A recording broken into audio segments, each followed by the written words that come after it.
back with another video to answer your questions. So let's get started. The first question comes from Jyoti Jha, and the question is, how can we stop comparing ourselves with others? First, understand why you're comparing yourself. You're comparing yourself to stay safe. Either somebody taught you how to do that, or it was something you learned. If you grew up with siblings or cousins, or maybe even in school, you had to compare yourself to see if you're going to get your needs met. How were they getting the attention or the resources that you needed, and what did you need to do to get your needs met?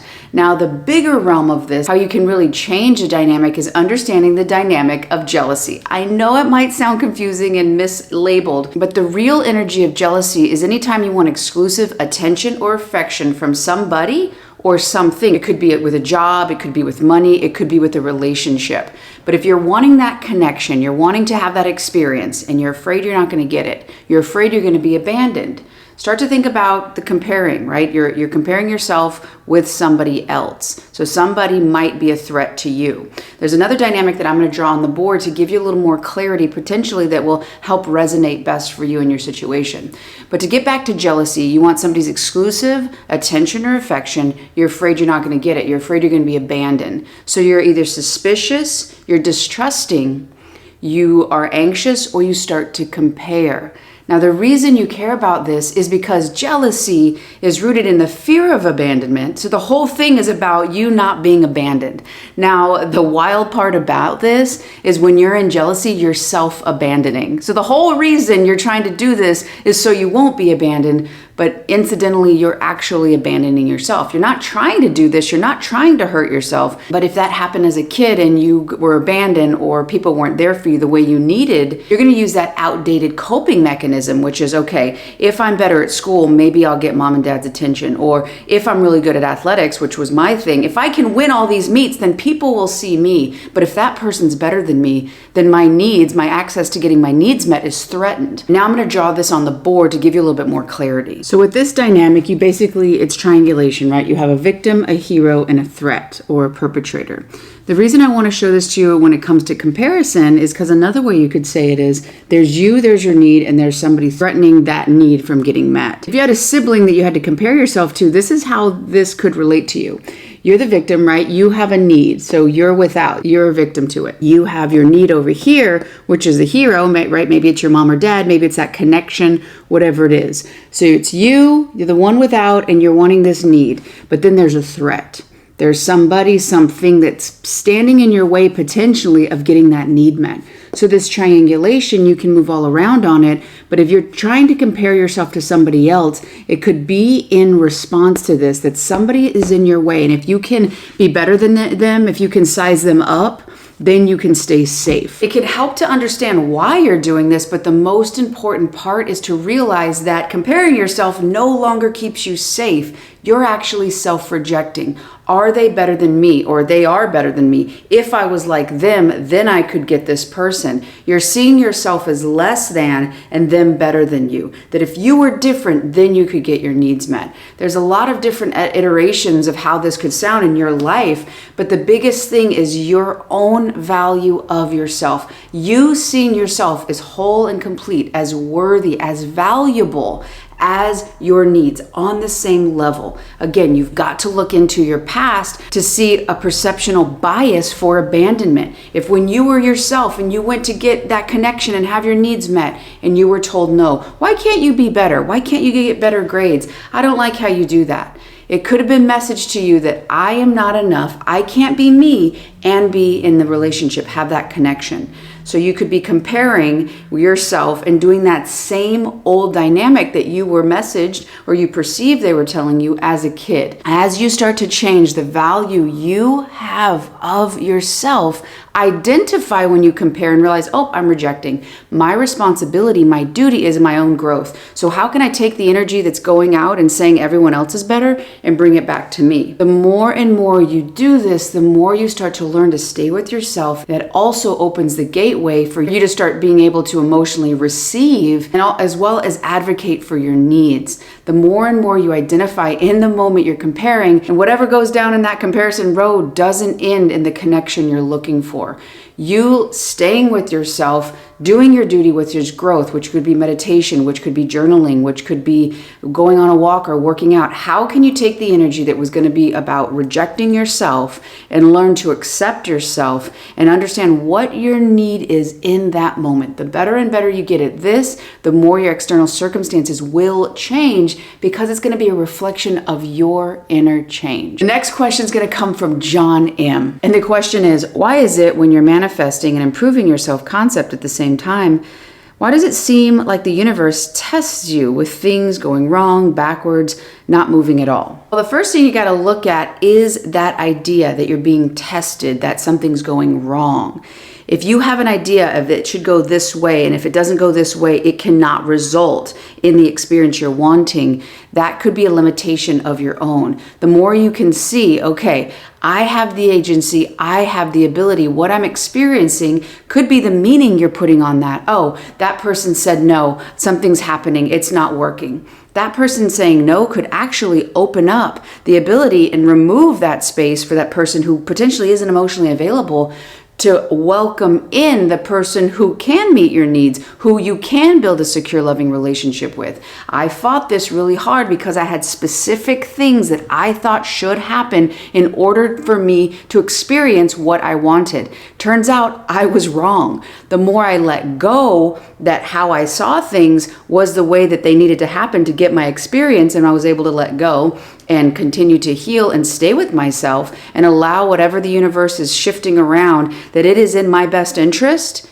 The more and more I allowed myself to receive things that were outside of my understanding that actually were vehicles to get me what I was wanting. I would really encourage you to look at the meaning you're putting on situations, something moving backwards. Okay, what meaning am I giving this about the situation? How do I really feel about myself? Do I feel that this thing has to happen in order for me to feel differently about myself? What is it right now that I really need? If something is going wrong, why is it that I feel that this is going wrong? What inner work could this be reflecting to help me go deeper with myself? Because remember, you'll only be able to connect with something outside of you to the depth you're able to connect with yourself. So these things going wrong or backwards, I understand they can be absolutely frustrating. They can be heart crushing. I get it. And it's okay to have those emotions. And okay, what is it this could be telling me? How can I learn and be stronger and better off with this happening than without it?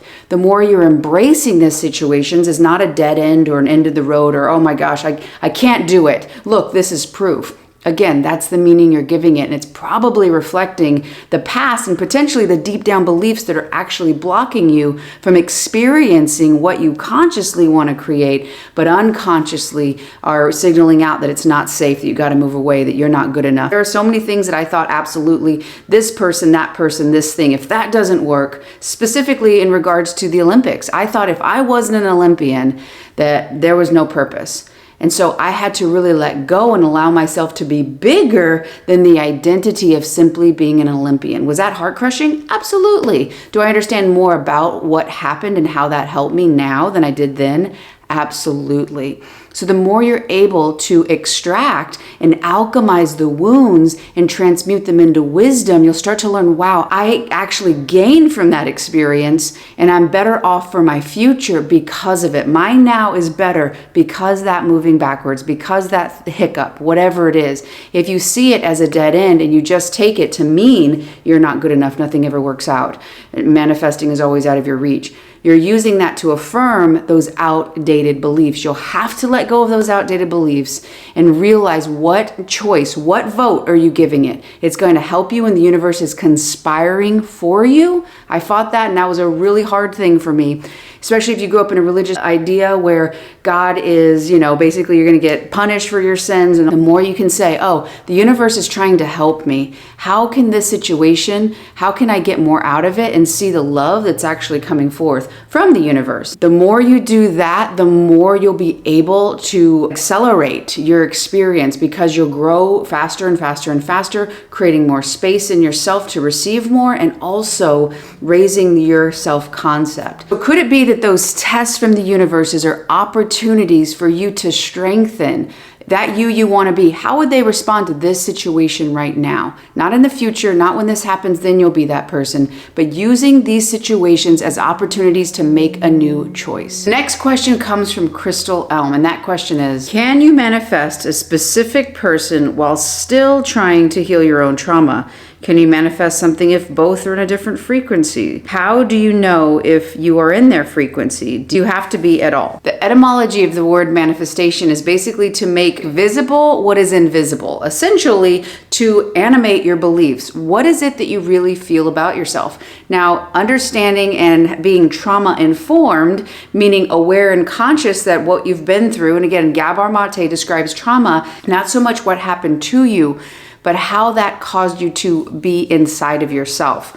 So sometimes there's very obvious traumas that happen, childhood abuse, physical, sexual, that sort of thing. There's also silent traumas, what you didn't get. So it's important to understand yourself and understand that it's all about how your needs were met or not met as a kid. So when it comes to trauma and manifestation, vital for that. Now we bring in a specific person. Well, if you have relational trauma, and again, this could be from a loving parent. So be aware that you not getting your needs met, or I have to be a really good girl, or I have to be really good and earn it, or be a good athlete in order to get this connection. It could also be another dynamic of connection means smothering, or it's too much and I can't be in a relationship and have my sense of autonomy. So it's really vital for you to really understand what it is happening, because that specific person is going to bring up the relational trauma. That doesn't mean if that happens that this person is not a good fit. Any person, as they move closer, it's going to push up these dynamics within yourself so that you can heal them. The more you understand yourself in that moment, the more you can advocate for your needs and understand what you need, and ultimately see that relationship more clearly and actually have free will, not be dictated based on your past wounds, but see things as they currently are. Yes, you can manifest and be in relationships when you're dealing with your trauma. It actually is a way, if you have a person who's emotionally available and is aware of your dynamics, it can be a great situation for you to have disconfirming experiences, meaning that this person treats you differently than your past has told you how you're supposed to be treated. This is Editing Abby, and I want to make sure I'm clear. This person isn't the source of you feeling differently. As you start to understand your own trauma and as you start to heal it and you see yourself differently, this person can be an expansion or an extension of how you already feel. But if you're waiting for this person to help you feel differently because of your past trauma, this specific person could actually be replaying that old dynamic. So just be clear that the change happens from inside of you and they can be an extension of it. But they will never be the source, because the source is within you. In terms of frequencies, think of states of being. How you think and how you feel is what your frequency is. So if both people are in a low worth, well, that's going to be very hard, because that's going to create more of a codependent relationship, which might feel good in the moment, specifically if you're anxiously attached, but ultimately it's not going to end an authentic, secure relationship, because both people are insecurely attached. And so there's always going to be a source of, oh no, oh no, oh no. Being aware, even in this situation of this question, what is their frequency? I want to match it, or how can I match it? How you're trying to relate to them towards yourself. And that might not necessarily be what you were asking, but I just want to put that out there in case you were, because it's very important to understand yourself so that you can understand what you need, advocate it, and find people who are excited to meet your needs. So when it comes to frequency, how you think and feel deeply about yourself, which is ultimately what's going to manifest. So the more you understand what your dynamics were growing up and what that relational trauma is, the more you can move differently in this moment with this person, so that you can start experiencing the love, attention, connection that you really deserve. Starting to understand these relational dynamics is vital. This video right here is going to help show you how you can drop your old story and start to consciously create the life you really want. Thank you for watching. I love y'all, and I'll see you on the next one.